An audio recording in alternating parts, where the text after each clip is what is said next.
In a big global diplomatic success, India joins the United Nations Security Council as a non-permanent member for the 8th time. India is elected for the next 2 years, starting today, along with Norway, Mexico, Ireland and Kenya. India's entry will provide a unique opportunity to demonstrate its global power and responsibility, thereby strengthening its claim to a permanent seat on the council, India has been seeking for decades now. India's entry into the UNSC is also going to be immensely significant as it comes at a time when the country is loggerheads with China and Pakistan, which supports terror activities on its land to target India. Now, as India joins the UNSC, Akshata Nandagopal explains to us what it means for us.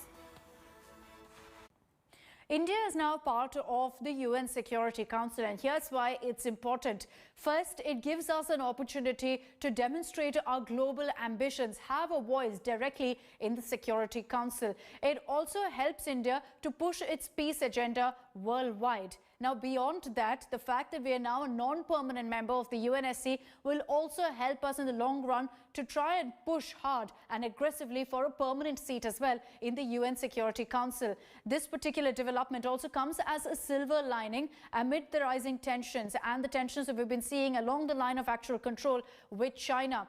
This also helps in countering a lot of propaganda that Pakistan has been pushing on the international level. Pakistan has time and again resorted to making statements at the United Nations. India can directly counter that at the Security Council. It also gives us an opportunity to pursue concrete as well as result-oriented action to ensure that the Security Council takes a stand, for starters, against terror that Pakistan propagates and foments in its soil.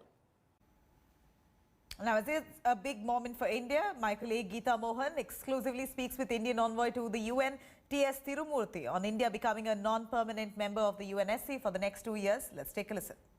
A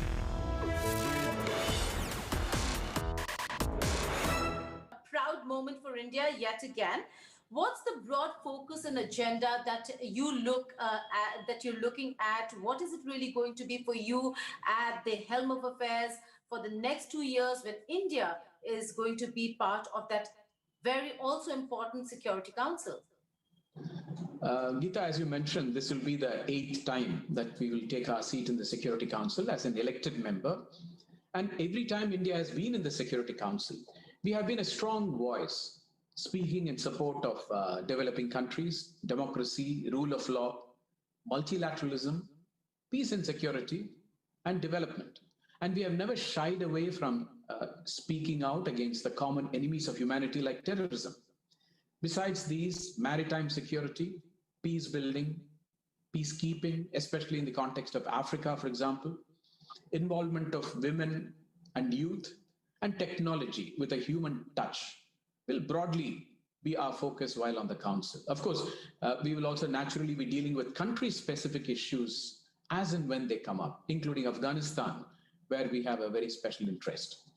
We know that Pakistan has used China to further its interests. China has tried to further her own interests as well at the United Nations Security Council.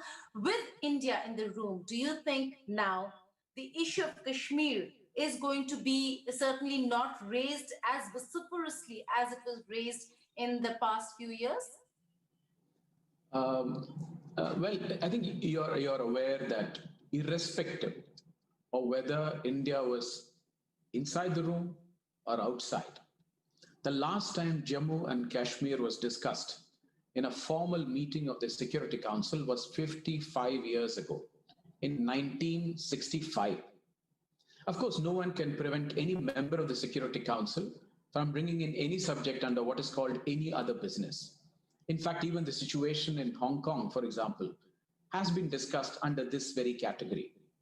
However, let me just say that India is entering the Security Council with a very positive and a very forward-looking agenda, and we are looking forward to it.